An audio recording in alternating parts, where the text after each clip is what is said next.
आज 3 विशिष्ट बाबा के अमूल्य रतन हमारे बीच में पैनलिस्ट्स के रूप में हैं और हमारे तीनों ही पैनलिस्ट्स का मैं सादर स्वागत करती हूँ।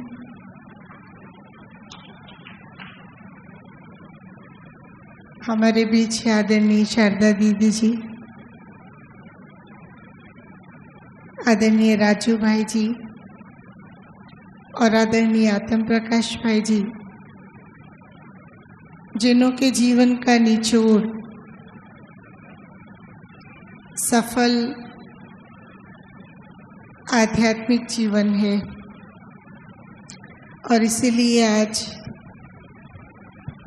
आप सबके जो भी प्रश्न हमें मिले हैं उनके उत्तर के लिए हम आपसे अनुरोध करेंगे। अपने जीवन के हर समस्या के निवारण और हर आने वाली चुनौतियों को आपने पार जिस आधार पर किया है, उन चुनौतियों का, उन सफलताओं का मार्गदर्शन हम आपके जीवन के अनुभवों से लेंगे। मैं पहला प्रश्न करना चाहूँगी आत्म प्रकाश भाई जी से। योग की विभिन्न अवस्थाओं का गायन है। बीज रूप स्थिति, अशरीरी स्थिति, विदेही स्थिति, आत्म अभिमानी स्थिति। मैं आपसे रिक्वेस्ट करती हूँ कि बहुत संक्षिप्त में ही सही, लेकिन इसमें क्या अंतर है इसे स्पष्ट करें। आदरणीय आत्म प्रकाश भाई जी।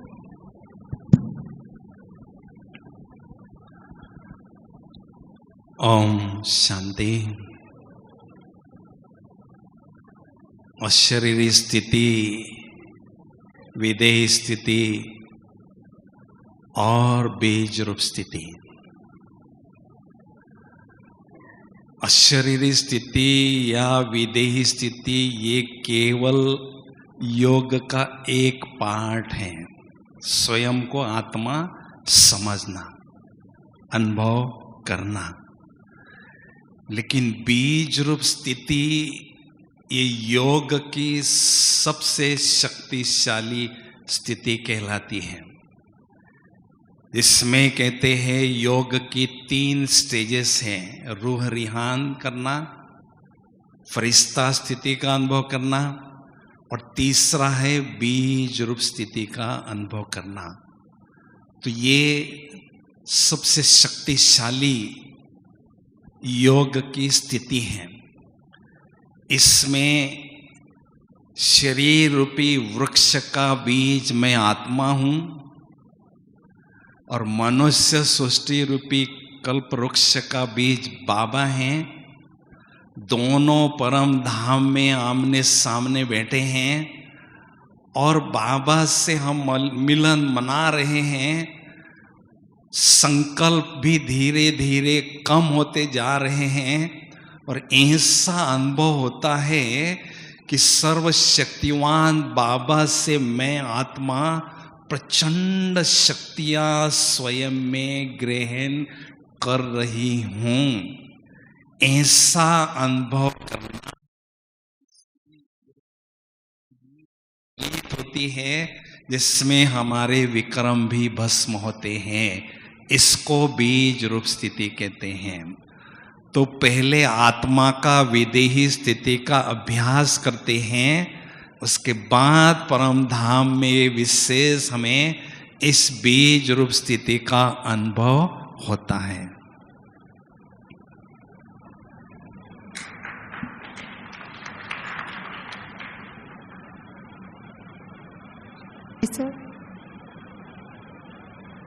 मुझे लगता है जिसने भी प्रश्न किया है बहुत संक्षिप्त में लेकिन बहुत क्लियर कट व्याख्या मिल गई है। मैं दूसरा प्रश्न करना चाहती हूँ आदरणीय राजू भाई जी से। 2 प्रश्नों को समाविष्ट किया है। मेरी कमाई लाखों में है, मैं यज्ञ में लगभग पूरा पैसा लगाता हूँ। मुख्य सेंटर पर भी देता हूँ, तो उपसेवा केंद्र पर जहाँ आवश्यकता है वहाँ भी किराया वगैरह देता हूँ। अगर वहाँ नहीं देता हूँ तो वहाँ का किराया निकालना भी मुश्किल होता है।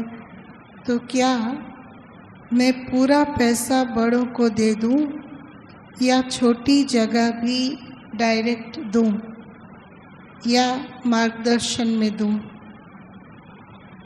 और साथ ही दूसरी बात ये पूछी है कि देश सेवा की बहुत इच्छा है, तो क्या मैं विधायक या सांसद के चुनाव लड़ सकता हूँ? बहुजन पार्टी से जुड़ा हूँ और उसके लिए ऑफर भी है, तो क्या राय है?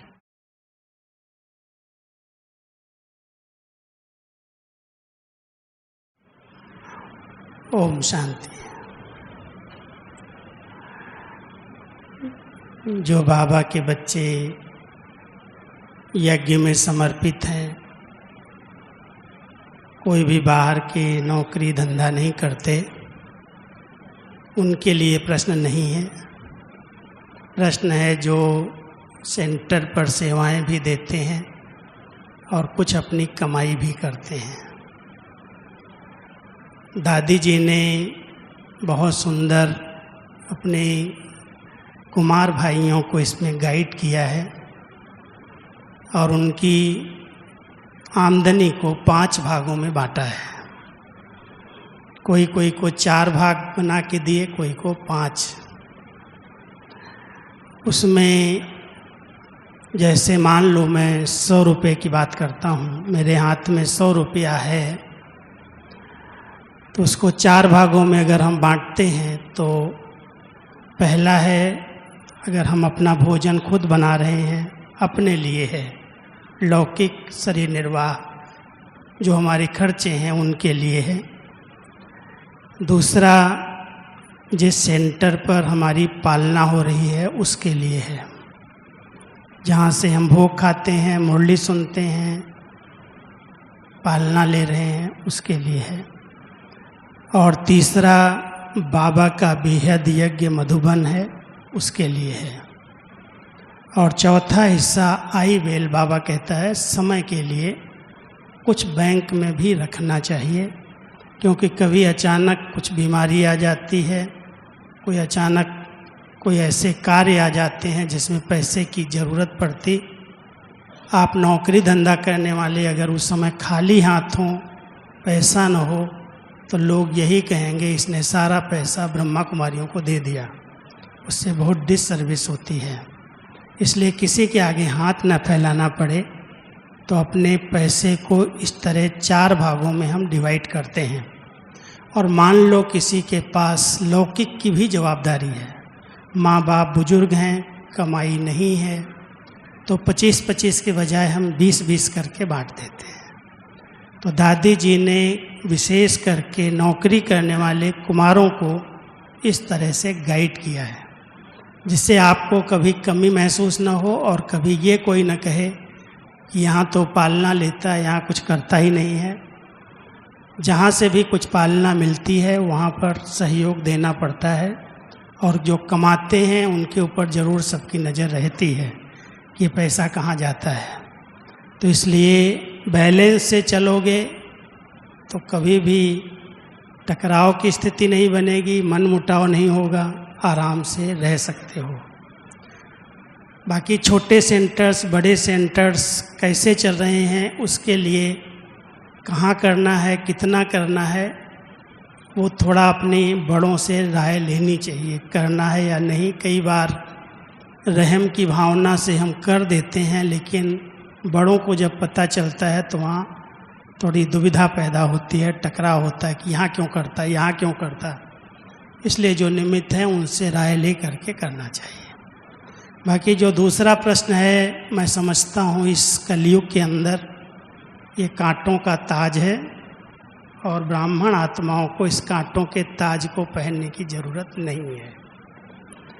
जो विधायक बनूं, एमएलए बनूं, ये करूं, वो कर रहे हैं लोग। बाबा के बच्चे अगर ऐसी पोस्ट पर रह करके बाबा के बने हैं तो उनसे अच्छी सेवाएं हो रही हैं, उसको मना नहीं किया जाता है। पद पर हैं, पोजीशन पर हैं, बाबा के बच्चे हैं, बहुत अच्छी सेवाओं में सहायक हैं, सहयोगी बनते हैं। लेकिन आपको अगर बाबा के घर में अलौकिक सेवा के गोल्डन चांस मिले हुए हैं तो इससे बड़ा भाग्य और कोई नहीं है। इसलिए मैं तो यही कहूँगा कि जब आप कहते हो हम समर्पित हैं, समर्पित भाइयों की भट्टी में आए हैं, तो कोई सरपंच बनना चाहे, कोई विधायक बनना चाहे, कोई समाज की दूसरी सेवा में लगना चाहे, तो बाबा कहता है इसकी आपको अभी ज़रूरत नहीं है। विश्व कल्याणकारी बाबा है और आप भी अपनी विश्व कल्याणकारी बन करके बेहद में सेवाएं देने का लक्ष्य रखो। मेरा तो ये सुझाव है, बाकी आपकी मर्जी है। कोई हैं जो चाहते हैं मैं भी सरपंच बन जाऊं तो थोड़ी समाज सेवा कर लूँगा, विधायक बन जाऊं, उसके लिए प्रयास करते हैं। लेकिन कोई की फैमिली ग्राउंड ही ऐसी है जिनके अंदर पूरे परिवार के परिवार उसी तरफ लगे हुए हैं और उनको चांस मिलता है तो लेते भी हैं, उसके लिए भी कोई मना नहीं की जाती। लेकिन खास जो समर्पित लाइफ में आ गए हैं उनको उधर जाने की आवश्यकता नहीं है। इसको भाई साहब ये कहे कि आज का ताज पहनने के बजाय कल के ताज का आवाहन करे, वो बेहतर रहेगा। थैंक यू भाई साहब। दीदी, एक प्रश्न ये है कि मैं सेंटर पर रहता हूँ, कई माताएं वगैरह मेरे संपर्क में आती है।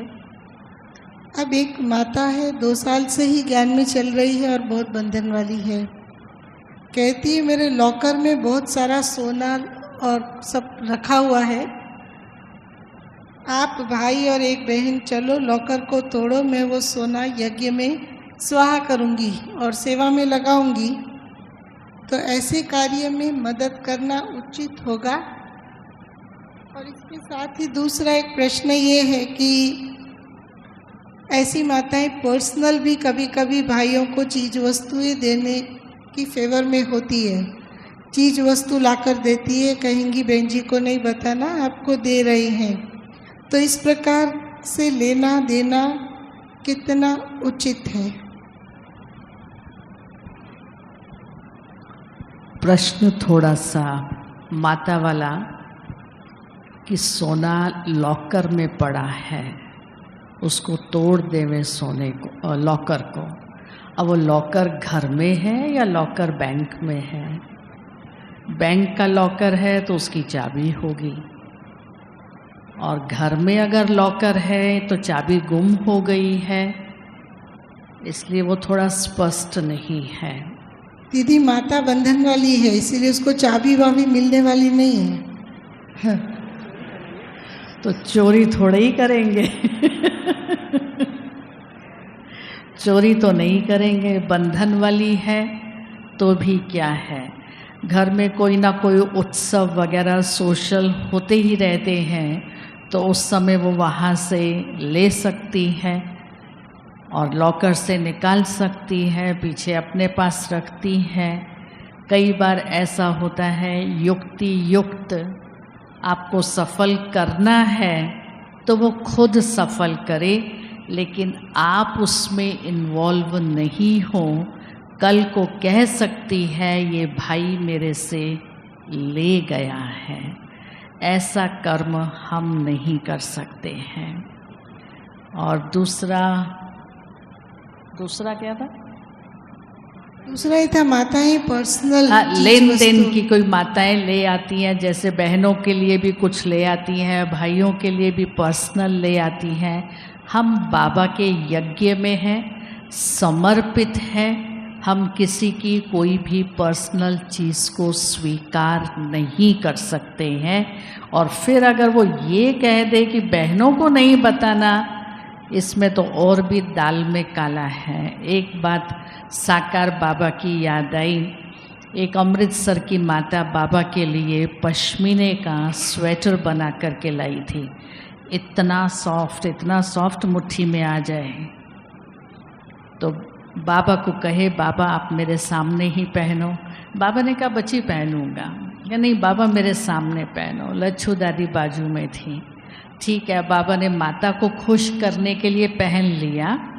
जैसे ही माता गई, बाबा ने लच्छू बहन को दे दिया, कहा इसको स्टॉक में डाल दो। बाबा आप पहनो ना, इतना अच्छा माता प्यार से दिल से बना करके लाई है, इतना नरम नरम है। बाबा ने कहा बाबा जब ये पहनेगा ना तो बाबा को शिव बाबा याद नहीं आएगा, वो माता याद आएगी, इसलिए बाबा नहीं पहनेगा। तो किसी की भी कोई भी मुझे व्यक्तिगत चीज़ वस्तु देता है, मुझे यूज़ नहीं करनी। उनको कहो आपको यज्ञ में जो देना है दे दे, हमको सब कुछ यहाँ से मिलता है। थैंक यू दीदी। अगला प्रश्न मैं आदरणीय राजू भाई जी से पूछना चाहूँगी। बहुतों का ही एक कॉमन क्वेश्चन आया है कि चलते चलते कई बार हमसे छोटी भी और बड़ी भी गलतियां हो जाती हैं। कारण कई हैं। कई बार हम बहुत रिस्ट्रिक्टेड मोबाइल का यूज़ करने चाहते हैं, करते हैं, फिर भी अनायास न देखने वाली चीज़ें हम देख लेते हैं और ऐसी कई बातों का प्रभाव बुद्धि पर आता है और कभी उसको कंट्रोल कर पाते हैं, कभी नहीं और गलतियां हो जाती है। पश्चाताप की क्या विधि है और कैसे इसको अंदर से बिल्कुल भस्म करें?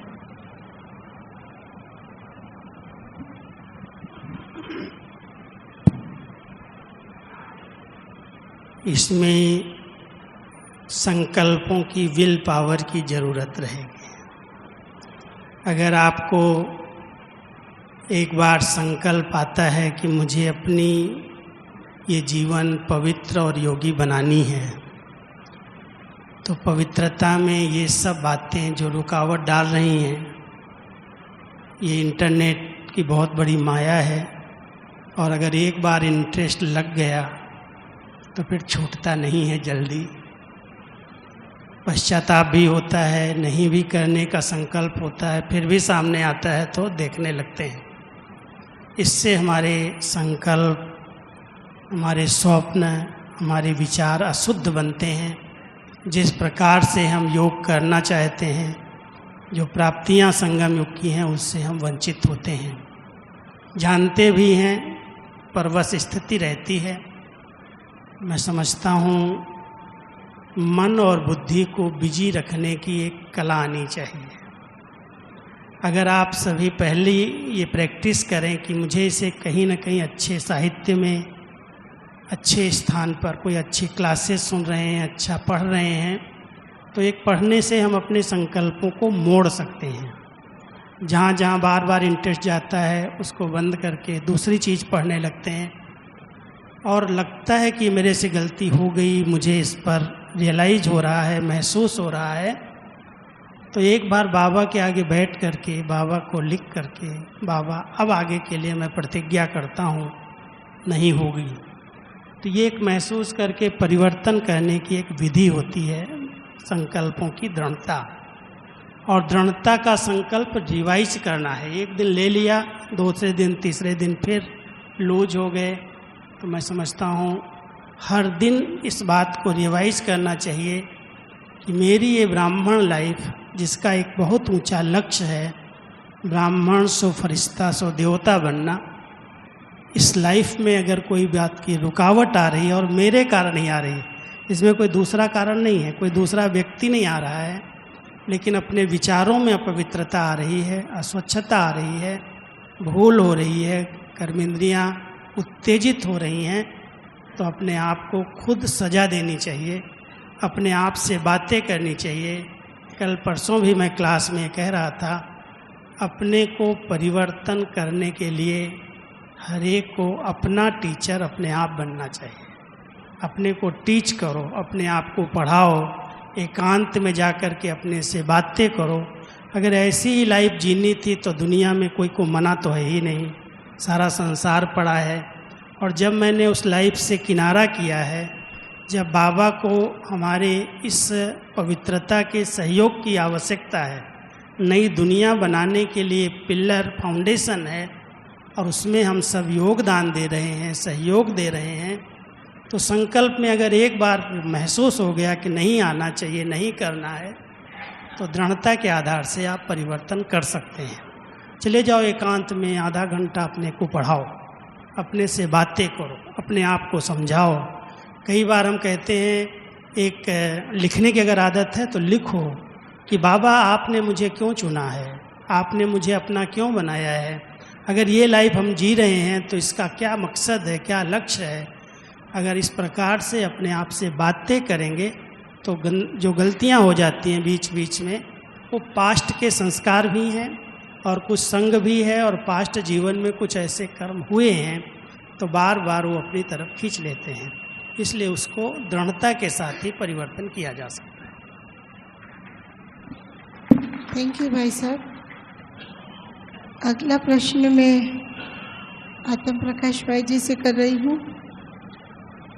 संगठन में कई बार आपस में टकराव होने पर मनमुटाव हो जाता है और फिर किसी से बोलने का मन नहीं करता है, तो मूड को जल्दी से जल्दी ठीक कैसे करें?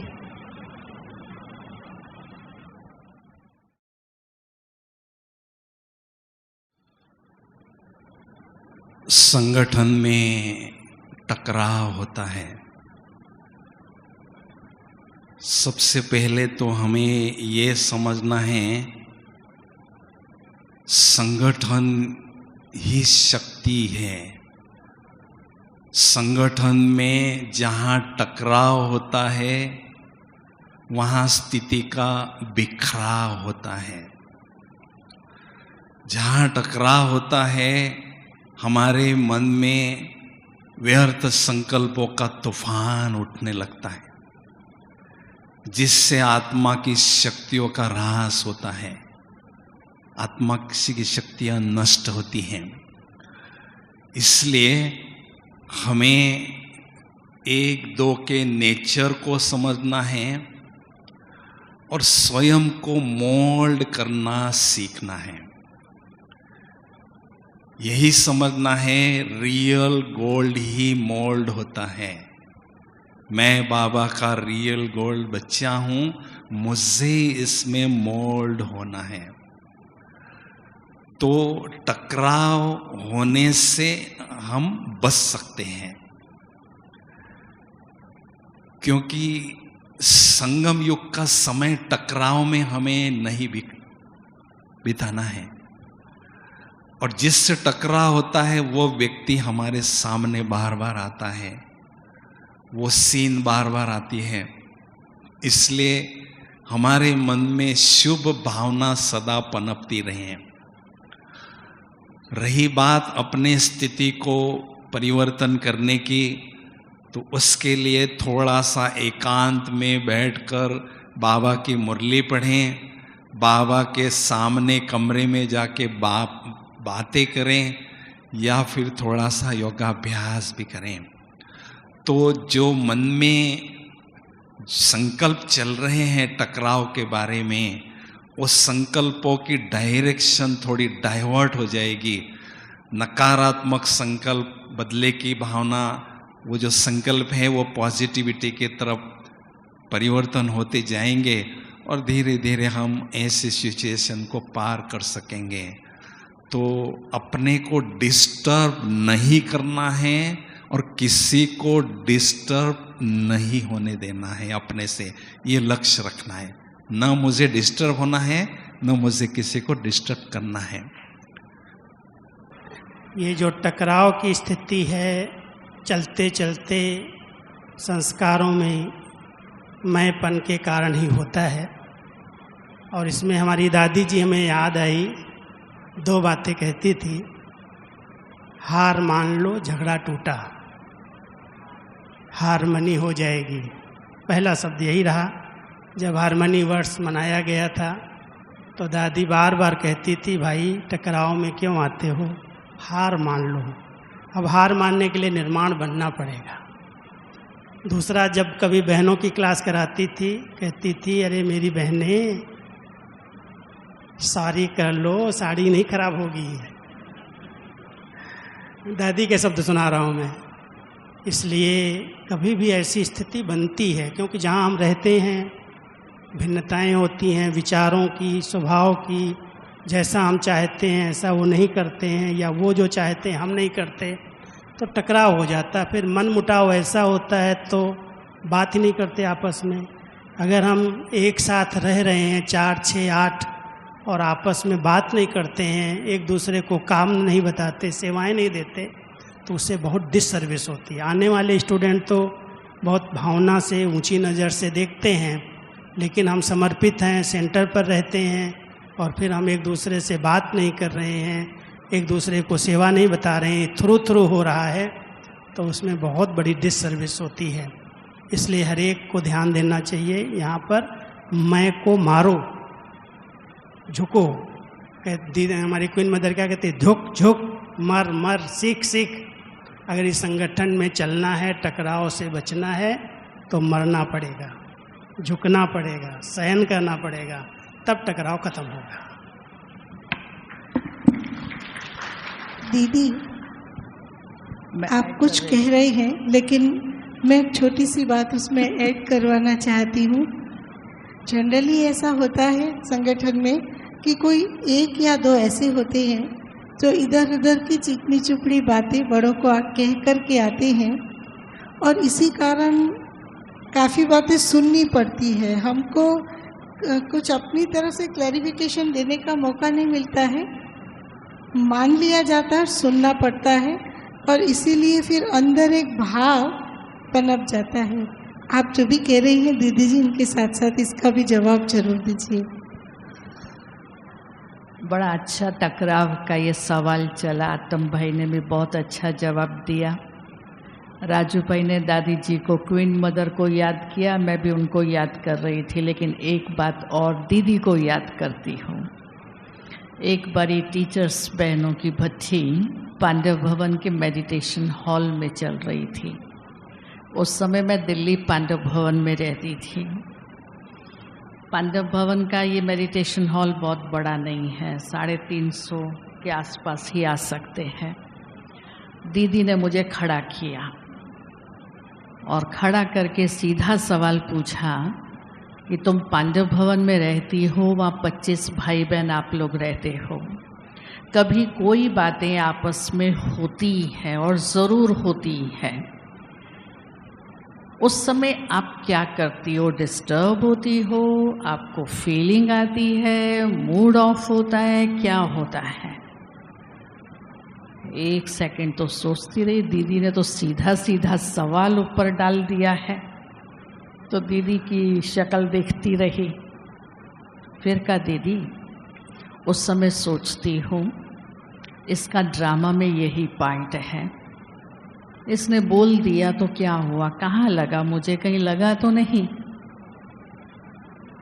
और अपने को समझाती हूँ कि ड्रामा में मुझे डायरेक्टर ने ये रोल दिया है, कोई कुछ भी कहे, कितना भी तुम्हारी ग्लानि करे, डिस्टर्ब करे, डिसरिगार्ड करे, तुमको हलचल में नहीं आना है। तो उस समय तो अपने को समझा लेती हूँ, परंतु दीदी थोड़ी देर के बाद फिर संकल्प चलता है, ये भी तो ज्ञानी तो आत्मा है, इसको समझ नहीं है क्या? तो दीदी कहती है, मुट्ठी फिर तुमने ड्रामा को और ज्ञान को समझा ही कहाँ है? ब्रेक तो लगी ही नहीं, फुल स्टॉप तो लगा नहीं। यहाँ ज्ञान है, यहाँ ड्रामा है। प्रैक्टिकल में ड्रामा की पॉइंट की धारणा हो तो तुरंत फुल स्टॉप और ब्रेक लगेगा और फिर असर नहीं आएगा। दूसरी बात कही डिस्टर्ब होने की, हलचल में आने की, ये परिवार है। परिवार में बातें तो आती हैं, ऐसा नहीं है नहीं आती। हम सब पुरुषार्थी हैं, पुरुषार्थ कर रहे हैं। एक दो की नेचर को जानते हैं, एक दो के स्वभाव को जानते हैं और उनकी नेचर को समझते हुए मुझे अपने को मोल्ड करके चलना है। क्योंकि बाबा ने कहा है आपको मूर्ति बनना है, तो मुझे हथौड़े की छेनी की मार खानी ही होगी, तभी मूर्ति बनूंगी। गेहूं को आटा बनने के लिए चक्की में पिसना ही पड़ेगा। अगर वो चक्की में पिसेगा नहीं तो आटा कैसे बनेगा? तो ये मुझे विघ्न नहीं डाल रहा, मुझे हलचल में नहीं ला रहा, लेकिन ये मेरे सामने पेपर बन करके मेरी स्थिति का मुझे महसूस करा रहा है कि कोई भी परिस्थिति में मैं कितने मार्क्स में पास हो सकती हूँ, तो उसको कहो शुक्रिया, थैंक यू, तुमने मेरी स्थिति की चेकिंग मुझसे कराई। तो जब पॉजिटिव दृष्टिकोण रखेंगे तो कोई भी ये बातें हलचल में नहीं लाएंगी। इसलिए बाबा हमको रोज़ कहते ज्ञान का मनन चिंतन करते रहो, सिमर सिमर सुख पाओ। तो ये बातें मुझे दुखी नहीं करेंगी, अशांत नहीं करेंगी, डिस्टर्ब नहीं करेंगी, स्थिति को हलचल में नहीं लाने देंगी। बजाओ, अच्छी तरह थाली बजाओ। थैंक यू दीदी। आज भी अगला प्रश्न आपसे है। मेरे पास सब संगम पर सब कुछ है, कुमार जीवन है, माता पिता पवित्रता की धारणा लिए हुए हैं, मतलब सब कुछ है, और बहनें भी ब्रह्मा कुमारी जीवन में हैं, सिर्फ स्थूल धन नहीं है। इसके लिए मैंने सारे प्रयत्न किए, ये कमी क्यों है, इसका गुह्य राज क्या है और इसे प्राप्त करने का मार्ग क्या है?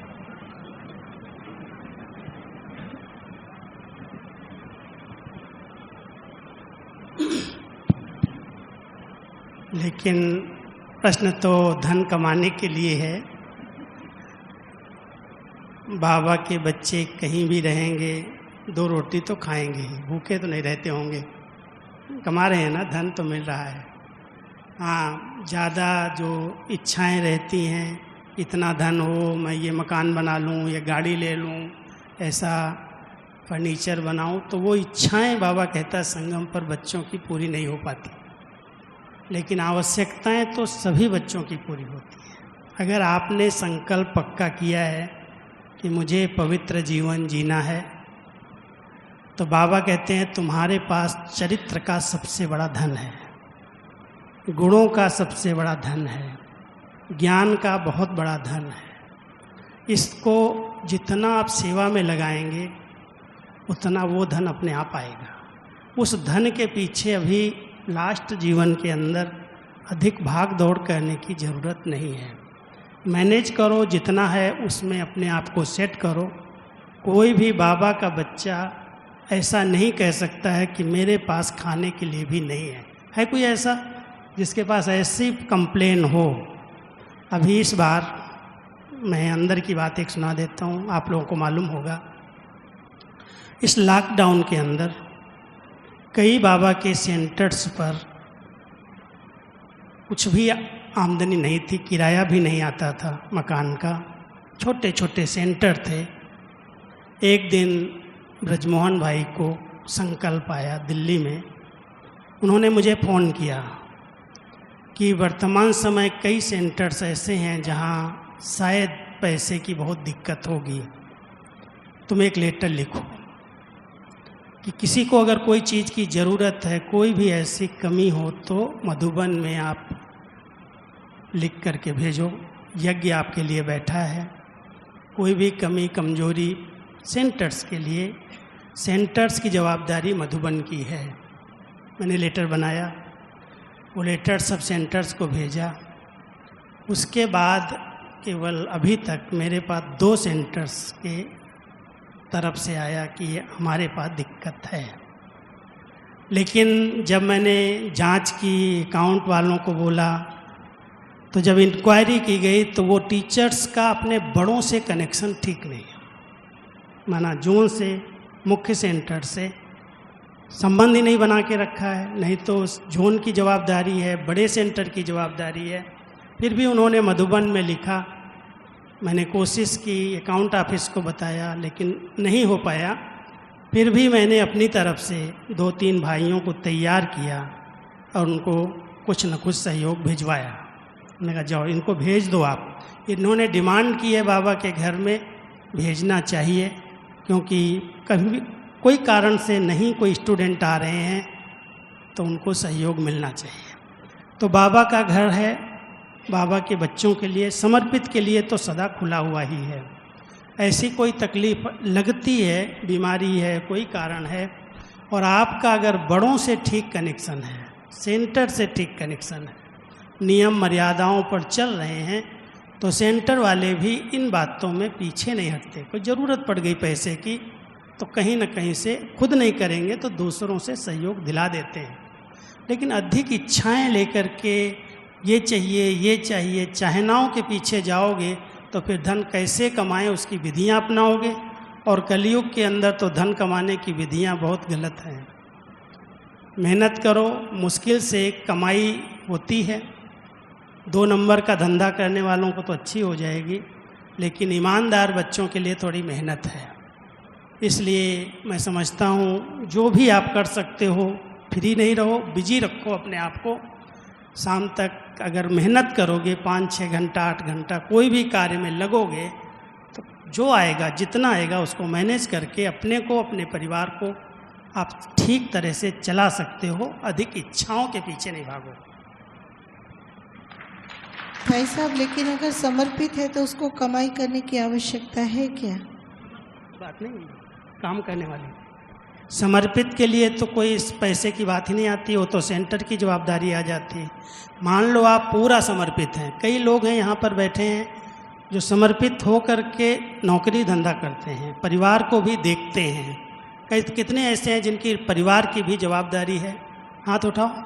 परिवार हैं साथ में, बहुत सारे हैं ऐसे कुमार, मुझे पता है। कोई है संपूर्ण जो समर्पित है, माना कुछ नहीं लौकिक का धंधा कर रहे हैं, बाबा के घर में समर्पित हैं। मैक्सिमम है। तो आपको तो पैसे कमाने के लिए तो मैं समझता हूँ कोई बहनें नहीं कहेंगी कि पैसा कमाओ और कोई पैसा कमा के यज्ञ में सहयोग दो। आप तो तन मन धन से समर्पित हैं। जितना हो सकता है बाबा अपने समर्पित बच्चों को कहता है, धन का सहयोग ये है आप कम से कम खर्चे में यज्ञ को चलाओ। मान लो आज मैं अपने डिपार्टमेंट का इंचार्ज हूँ, मुझे पता है इस डिपार्टमेंट में हम बहुत अच्छी मशीनरी रख सकते हैं, बहुत अच्छा खर्चा कर सकते हैं, लेकिन अगर हम कम से कम में कोई ऐसी सस्ती मशीन रख करके भी चलाते हैं तो हमारा पैसा जो यज्ञ का बचता है वो हमारे बचत खाते में जमा होता है। इसलिए इकोनॉमी से चलना बाबा ने हम सबको सिखाया है। यज्ञ में अगर हम इकोनॉमी कर देते हैं, 5-10 रुपया जहाँ खर्च होता है वहाँ 1-2 रुपये में काम चला लेते हैं, तो वो भी बचत हमारे धन के खाते में जमा होती है। भाई साहब, इसी के साथ साथ आगे एक क्वेश्चन और है कि अगर बीमारी या ऐसी कोई तकलीफ होती है तो क्या, और अगर सेंटर पर उनका सही इलाज नहीं होता है तो क्या मधुबन में आ सकते हैं? क्या इसका उपाय है? अभी तक तो यही सिस्टम रखी गई, समर्पित भाई बहनों के लिए ही। हमारे बनारसी भाई, निर्भय भाई का अंदर बहुत भावना रहती है कि जब अपना ग्लोबल हॉस्पिटल है, आप समर्पित हैं, तो आप इलाज के लिए ज़रूर यहाँ आएँ। कोई पैसा नहीं लगता समर्पित को, लेकिन अगर समर्पित फाइल नहीं है तो प्रश्न आते हैं। इसलिए अगर समर्पित फाइल बनी हुई है और आप कहते हो कि हमारे इलाज की, हमारे दवाई की ज़रूरत है, तो हमारे निर्भय भाई जी हमेशा बनारसी भाई, प्रताप भाई को कहते हैं कि इनको आप मदद करो, इनको बुलाओ, इनका इलाज कराओ। तो समर्पित टीचर्स की भी ऐसे सेवा होती है और समर्पित भाइयों को भी ऐसे दवाई मिल सकती है। दीदी जी, आपको इसके साथ साथ एक और यज्ञ के अंदर हेल्थ सेफ्टी स्कीम है जैसे बाहर में मेडिक्लेम के लिए इंश्योरेंस करते हैं, अपने यज्ञ में भी मेडिक्लेम इंश्योरेंस है। एट प्रेजेंट वो 2 लाख का है, उसका भी हर साल प्रीमियम है, बहुत नॉमिनल है, 2 लाख का है, जो सितंबर से शुरू होता है। तो जो सिर्फ समर्पित भाई बहनों के लिए ही है। तो कोई भी छोटी मोटी बीमारी है या कुछ भी होता है तो 2 लाख तक का मेडिक्लेम आपको यज्ञ से मिल सकता है, लेकिन उसके जो बिल्स वगैरह हैं वो अकाउंट में सबमिट करने पड़ते हैं।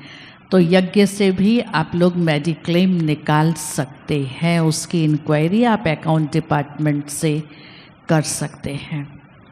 दीदी, इसी के साथ एक क्वेश्चन है कि लौकिक घर में रहने वाले समर्पित भाइयों की भट्ठी में तो वे आते हैं, तो क्या उनका यज्ञ से मेडिक्लेम बनाया जाता है? आधा समय लौकिक घर और आधा समय यज्ञ सेवा करते हैं। अगर उनकी फाइल बनी हुई है, उनको यज्ञ से आईडी कार्ड मिला हुआ है, तो इस फैसिलिटी को यूज़ कर सकते हैं, क्योंकि इस हेल्थ स्कीम के लिए आधार कार्ड और आईडी कार्ड ज़रूरी है। थैंक यू दीदी। आतम भाई जी, एक प्रश्न आपके लिए है कि जब हम घर में रहते थे और अपना कारोबार करते थे, उस समय बड़ों के लिए बहुत भावना थी, लेकिन यज्ञ में समर्पित होने के बाद जब लंबा समय निकल जाता है तो बड़ों के लिए भावना में कमी क्यों आ जाती है? वह भावना बनी रहे, इसका उपाय क्या है?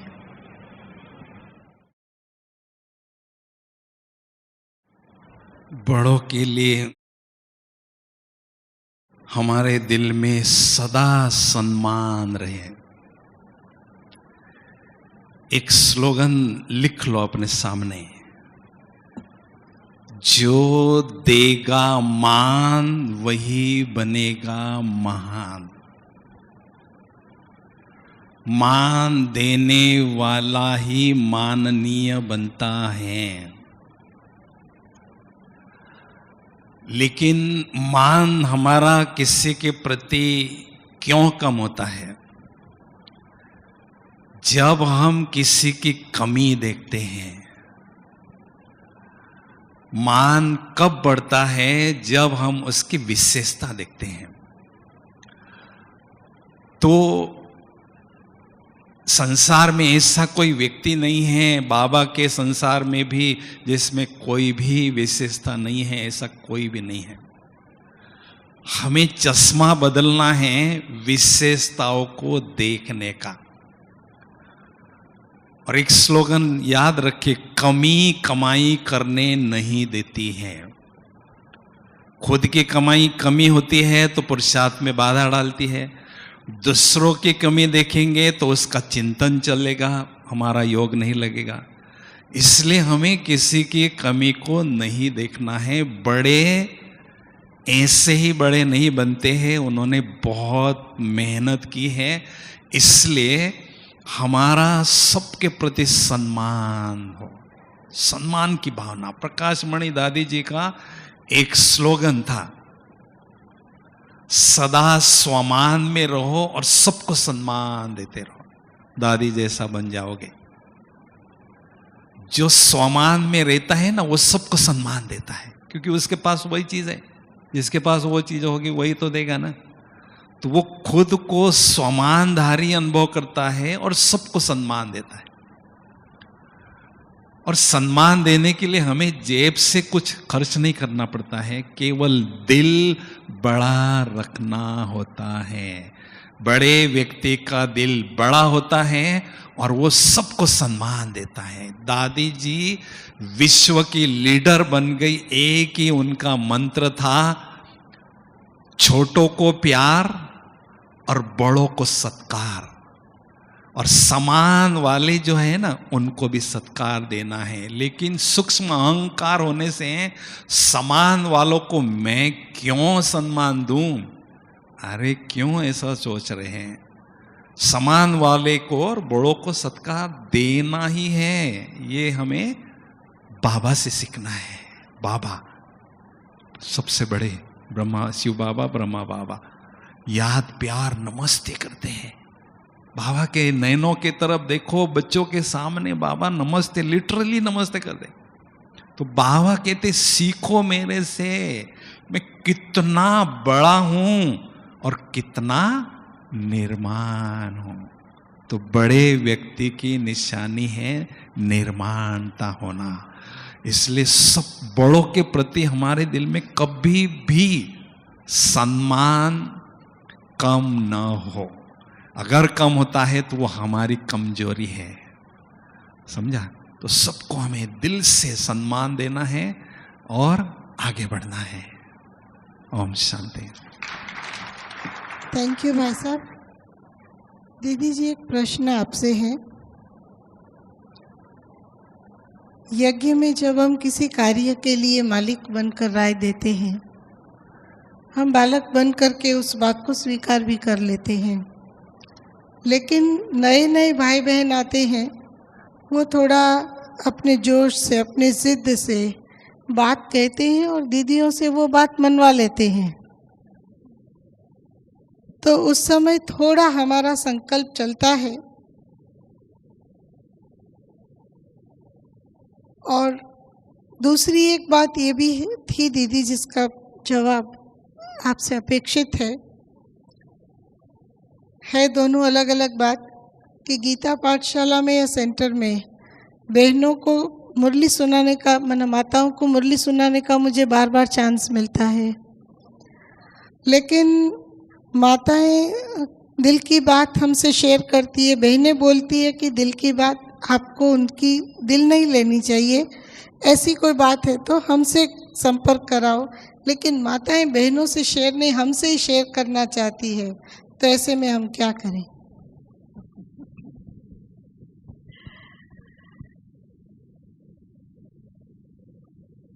पहली बात थी, हम मालिक बनकर राय देते हैं और बालक बनकर स्वीकार करते हैं।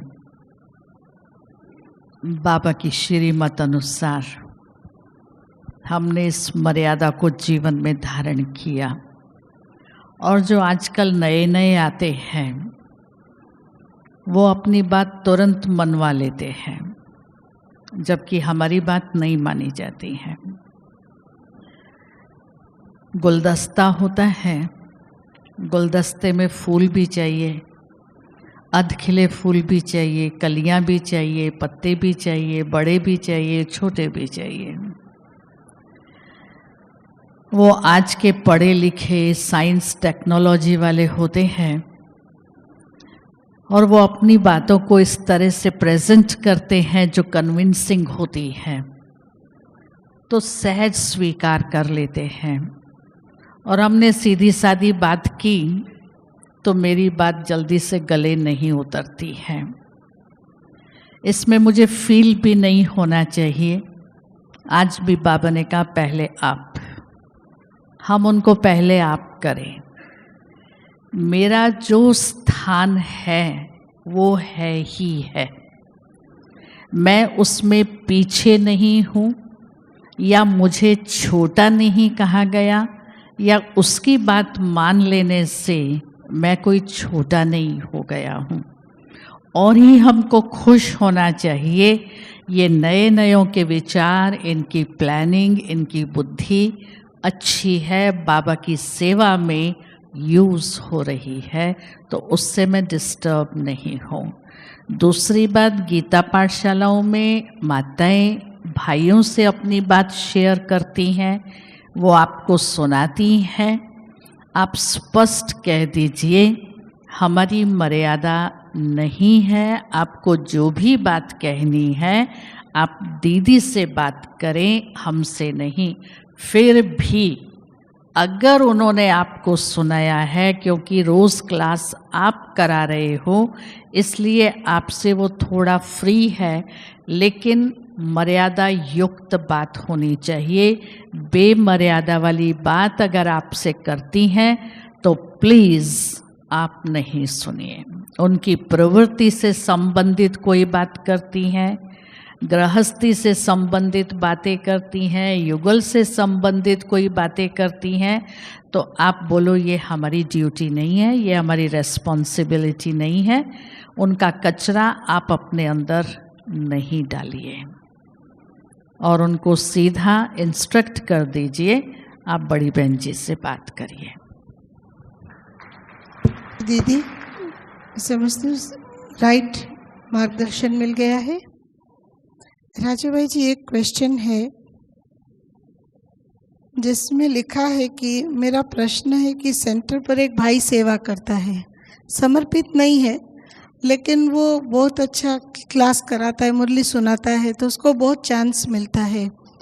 तो वो बहुत भाई बहनों को मुरली वगैरह सुनाता है, इसीलिए उसके पर्सनल रिलेशन भी बनते हैं। फिर वो उनसे चीज़ वस्तु और पैसा भी लेता है, और ऐसा करके उसने काफ़ी सारी प्रॉपर्टी बनाई है।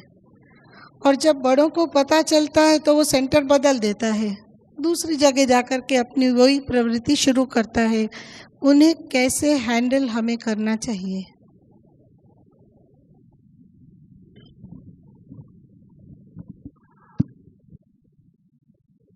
बहुत संभालने की ज़रूरत है, क्योंकि आजकल ज्ञान को भी लोगों ने बिजनेस बना दिया है। कई बाबा के बच्चे थोड़े पढ़े लिखे, बुद्धि वाले, रिसर्च वाले होते हैं और ज्ञान को शुरू करते करते फिर अपना कोर्स शुरू कर देते हैं, अपनी तरफ उनको मोड़ लेते हैं। मधुबन में जब ऐसी बातें आती हैं तो हमारी कमेटी, मैनेजमेंट कमेटी, उनके नाम से ही डायरेक्शन भी दे देती है कि इनके साथ कोई भी प्रकार का किसी को भी लेन देन नहीं करना है। ये हमारी मर्यादा नहीं है कि कोई मुरली सुनाते सुनाते अपना एक कोई कोर्स तैयार करके लोगों से पैसा इकट्ठा करने लगे। ऐसे जिन्होंने भी किया है और हम लोगों के पास जिनकी ऐसी बातें मधुबन तक आई हैं, उनको नाम सहित कमेटी के द्वारा हम पत्र देते हैं। ये धंधा कोई भी बाबा का बच्चा पैसा कमाने के लिए नहीं कर सकता है। तो आप सब ध्यान दें, हैंडल करना माना उनसे हमें लड़ाई नहीं करनी, विरोध नहीं करनी, लेकिन वो ब्रह्मा कुमारियों का ज्ञान बेच करके पैसा करे इकट्ठा, वो मर्यादा नहीं है। आप ऐसी कोई भी बातें आप समझते हो, बड़ी बहनें अगर नहीं उस बात को हैंडल कर पा रही हैं तो आप मधुबन में नाम सहित, सेंटर सहित लिखो और फिर हम कमेटी को उस बात को पहुंचाएंगे। दीदी, अभी एक प्रश्न आया है कि भाई की कोई गलती नहीं है, वो बहुत सेवा करता है, हड्डी सेवा करता है, लेकिन बहन जी उसको थोड़ा फेवर करती है तो छोटी बहनों को उसकी बहुत ईर्ष्या आती है। फिर छोटी बहनें उल्टी सुल्टी बातें दीदी को कह देती है तो दीदी की डांट पड़ती है। तो ऐसे समय पर अवस्था डाउन होती है, हमें क्या करना चाहिए? इसका जवाब कौन देगा? ऐसे दीदी की बहुत वो सेवा करता है, सबकी अप्रिसिएशन मिलता है, और जब कोई कंप्लेन करता है, जेलसी वश कोई बातें करता है, तो अवस्था डाउन क्यों हो जाती है? फिर इसका मतलब मैंने उसको स्वीकार किया ना, स्वीकार किया तब मेरे ऊपर असर आया। जब मेरे में वो बात है ही नहीं तो मेरे पर उसका असर क्यों होना चाहिए? वो बात राइट है ही नहीं, ईर्ष्यावश है, तो फिर मैं डिस्टर्ब क्यों हूँ? दीदी जी, लेकिन बड़ी दीदी की नज़रों में तो मेरी सारी प्रेस्टीज कम हो जाएगी। पर बड़ी दीदी तो ऑलरेडी आपको जानती है, समझती है कि आप सेवाएं कर रहे हैं, और वो ये भी जानती है कि बहनें जो उसके लिए बोल रही हैं ईर्ष्यावश बोल रही हैं। तो दोनों तरफ को संभालना है, उनको भी कुछ नहीं कह सकती और आपको भी कुछ नहीं कह सकती हैं। इसलिए मुझे डिस्टर्ब नहीं होना चाहिए किसी भी सुनी सुनाई बात पर। बाबा ने अभी भी कहा कोई विश्वास नहीं करे, तो बड़ी दीदी को भी जो कहा जाता है, कंप्लेन की जाती है ईर्ष्यावश, तो बड़ी दीदी भी नहीं सुने। और मेरे लिए जो कहा गया है वो मैं भी समझ रहा हूँ कि ईर्ष्या के वश है, इसलिए मुझे भी उसमें व्यर्थ सोचना नहीं चाहिए। और ही मैं उन्हों को मनसा सकाश दे करके जैसे मैं सेवा कर रहा हूँ, उन बहनों से भी मैं अपनी बात को स्पष्ट करूं कि ऐसा सुना है, ऐसी बात है, बहन जी आप मुझे बताओ, तो मैं अपने आप को करेक्ट कर लूं। तो हम भी जब इजी हो करके उनसे बात करेंगे कि क्या कारण है, आपको ऐसा मेरे में क्या लगा जो आपने ये बात कही, मैं अपने को परिवर्तन करूंगा, लेकिन फीलिंग में नहीं आए। थैंक यू दीदी। हम आज के इस पैनल को भी अभी अंतिम चरण की ओर धीरे धीरे ले जाएंगे। एक छोटा सा प्रश्न है आतम भाई जी कि बाबा ने कहा है कि जब कृष्ण आते हैं तो बहुत थोड़े पतित लोग रह जाते हैं, दूसरी ओर सतयुग में केवल देवताओं को ही आना है, तो क्या श्री कृष्ण का आना कलयुग में हुआ? स्पष्ट करें।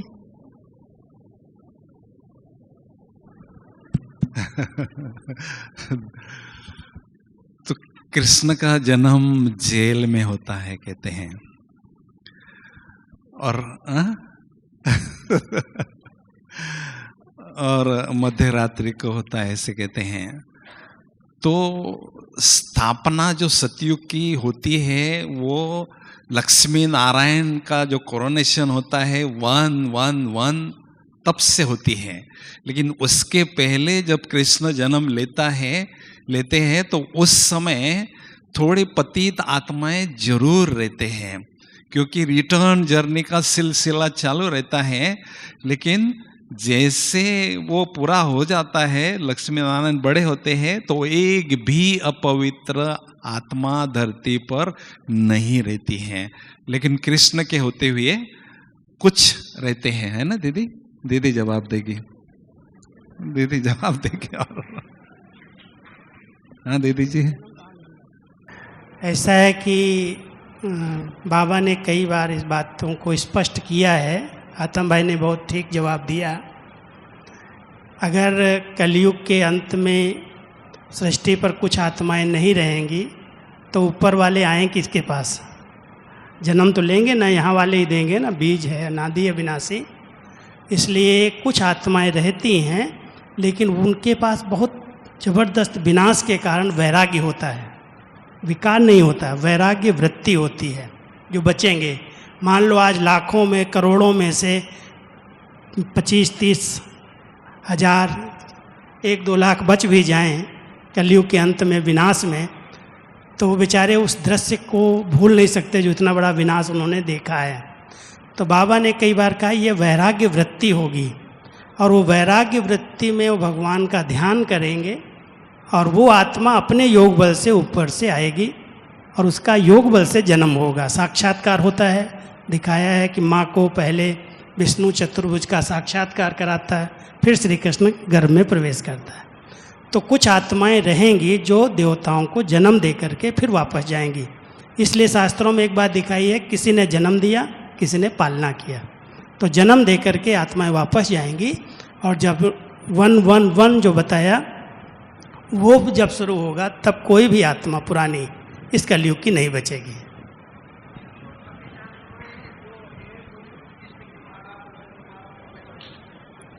एडवांस पार्टी की आत्माएं जो जा रही हैं ना, वो जन्म देंगी, वही बचेंगी आकर के। क्योंकि एडवांस पार्टी की आत्माएं बहुत तपस्वी और योग बल वाली आत्माएं हैं। जैसे हमारी दीदी गई, निर्मल शांता दादी गई, चंद्रमणि दादी गई, वर्षों की तपस्या और योग बल जमा है। तो इनका जन्म तो विकार से हुआ, लेकिन ये जब कृष्ण को जन्म देंगी तो वो योग बल की पहली रचना होगी, जो योग बल अभी का जमा किया हुआ है। एक लास्ट प्रश्न है, लौकिक में वर्षे के रूप में प्राप्त संपत्ति को अलौकिक में कैसे लगाएं? राजू भाई जी। अगर आपके पास लौकिक वर्षा है तो विल कर सकते हो बाबा की सेवा में सफल हो जाए। इसके लिए आप हमारे यहाँ लीगल डिपार्टमेंट है। अगर आप उस वर्षे को, मान लो कोई को ज़मीन है, मकान है और सेवा लायक है, तो उसको लीगल डिपार्टमेंट से कागज़ ले करके उसका विल बना सकते हो ताकि वो सफल हो जाए।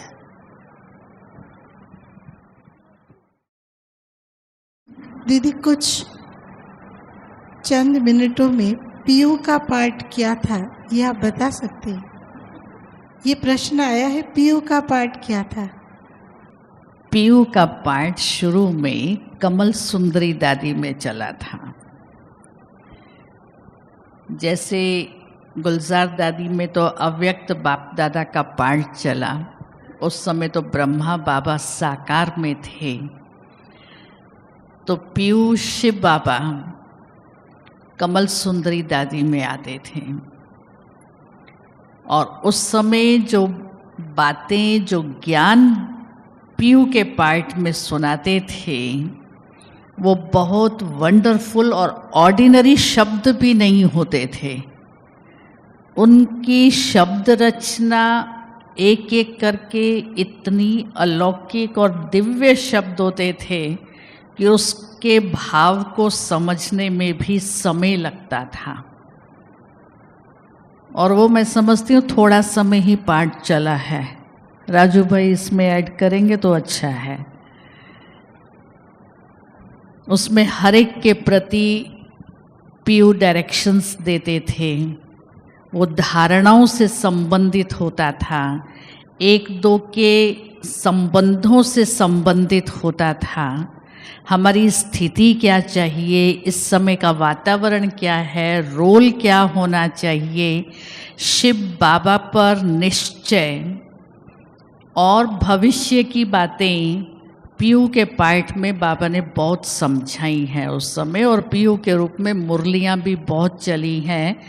आप लोगों ने अगर ध्यान दिया होगा तो कभी कभी राजू भाई बीच बीच में ऐसी मुरली भेजते हैं जो मुरली साकार बाबा की नहीं लगती है, लेकिन बहुत स्ट्रेट धारणाओं से संपन्न वो मुरली होती है। वो पीयू की जो भी मुरलियाँ चली उसमें से राजू भाई वो भेजते हैं। पीयू माना पिता। पिता ऑलमाइटी शिव बाबा के महावाक्यों को हम पीयू के महावाक्य कहते हैं। शुरू में एक केवल कमल सुंदरी दादी नहीं, लेकिन कुछ बहनों को ट्रांस का पार्ट जब शुरू हुआ कराची के अंदर, तो कुछ बहनों को ये पार्ट मिला था। और एक पुष्पमणि दादी थी, छोटी बहन, उस समय दादी तो अभी हम बड़ी बहन के नाते कहते हैं, लेकिन कुमारी थी 11-12 साल की। और वो जब ट्रांस में जाती थी तो ऑलमाइटी की प्रवेशता होती थी। बाबा मम्मा उनके बीच में नहीं होते थे, लेकिन अधिकतर मम्मा रहती थी। जब मम्मा 2 बजे रात को उठती थी तो कभी कभी वो संदेशी को सामने बिठा लेती थी, तो पीयू की प्रवेशता होती थी। और वो पीयू के कुछ महावाक्य उस समय लिखने वाले तो कोई होते नहीं थे, कोई ने नोट किया तो किया, नहीं तो मम्मा के सामने, कुछ दादियों के सामने वो महावाक्य उच्चारण किए। और फिर डायरेक्शन भी उनके द्वारा कुछ मिलते थे, यज्ञ को चलाने की बातें, कैसे आगे चलाना है। और बहुत सारे ऐसे महावाक्य, जो एक मुरली मैंने पूरी आपके पास, सबके पास भेजी थी 13 अप्रैल को मुरली सेंटर्स पर भेज दी थी अचानक मैंने। और उसमें बहुत सारी ऐसी शब्दावली है जो लोगों को, नयों के लिए थोड़ी मेहनत लगती, लेकिन बाबा ने उस ज्ञान को, क्योंकि जिसके द्वारा वो पाठ चला, थोड़े दिन के बाद उसको थोड़ा सा अहम आ गया कि मैं तो बाबा से भी बड़ी हो गई, तो वो अपने आप माया के चक्र में आ गई। इसलिए उस आत्मा का यहाँ से, यज्ञ से, बाबा कहता ना आश्चर्यवत् सुनंती कथंती भागंती पुराने चले गए, तो कुछ ऐसे कारण बने जो आत्मा वो लौकिक में चली गई। इसलिए वो मुरलियाँ जो उनके द्वारा महावाक्य परमात्मा के चले थे वो प्रिंट नहीं हुए और वो निकले नहीं। लेकिन कोई कोई की डायरियाँ जब दादियों की मैं पढ़ता हूँ और मिल जाती हैं अच्छी पॉइंट्स, तो मैं सोचता हूँ सब ब्राह्मणों को मिलें, उससे उनकी उन्नति होगी, इसलिए कभी कभी बीच बीच में डालता हूँ। लेकिन उसी समय पीयू का पाठ कराची के अंदर कुछ समय चला था, जो बाबा की प्रवेशता जैसे अलमाइटी की होती थी, मुरली चल जाती थी, कोई नोट लेते थे कोई नहीं लेते थे, क्योंकि छपने की तो उस समय बात नहीं थी, बाहर की कोई सेवाएं नहीं थी, भेजना तो किसी को था ही नहीं। तो जो संगठन में बैठे होते थे, कभी 2-4 सामने होते थे, कभी 15-20 होते होंगे, बहनों के बीच में ही वो बाबा की प्रवेशता होती थी और वो महावाक्य उच्चारण होता है, उसको हम पीयू के महावाक्य कहते हैं। Thank you. हमारे तीनों ही पैनलिस्ट्स, हमने देखा कि बाबा की हर बात में आपके पास अपने अनुभवों की खान है और इसीलिए हर प्रकार के प्रश्नों का हमें बहुत सटीक जवाब मिला है। तीनों ही हमारे आदरणीय पैनलिस्ट को एक बार हम तालियां बजाकर थैंक्स करेंगे।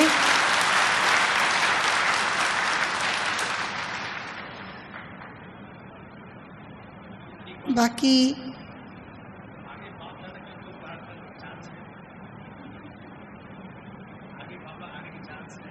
आगे बाप दादा के पाठ का कोई चांस है? आपको क्या लगता है? आपको क्या लगता है? आपका क्या विचार है?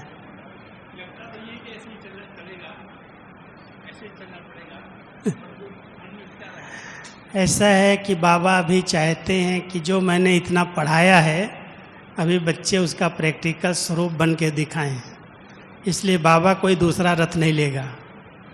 बाबा का पाठ जो चला वो बहुत अच्छी तरह से चला है। 48 साल का प्रिंटेड सारा महावाक्यों का हमारे पास संग्रह है, इसलिए आप सब उसको अध्ययन करो, उसका स्वरूप बनो, समान बनो।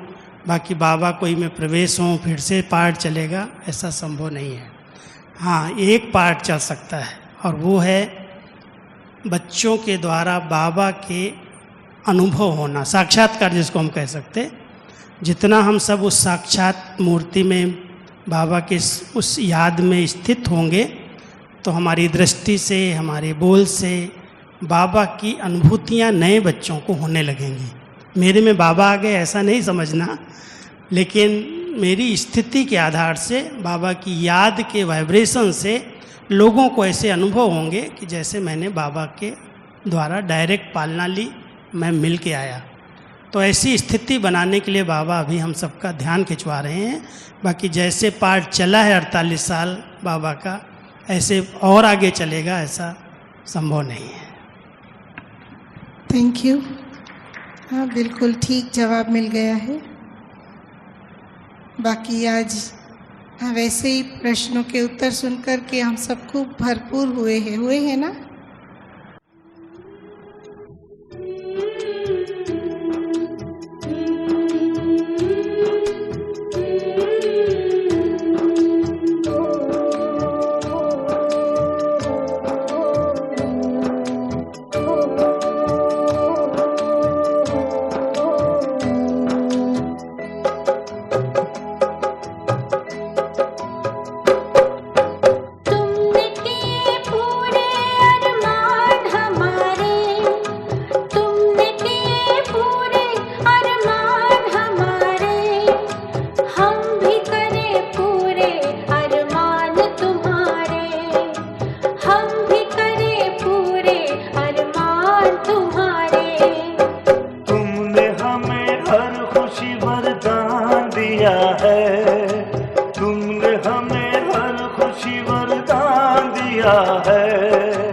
मिट के भी पूरे करे फरमान वो सारे, मिट के भी पूरे करे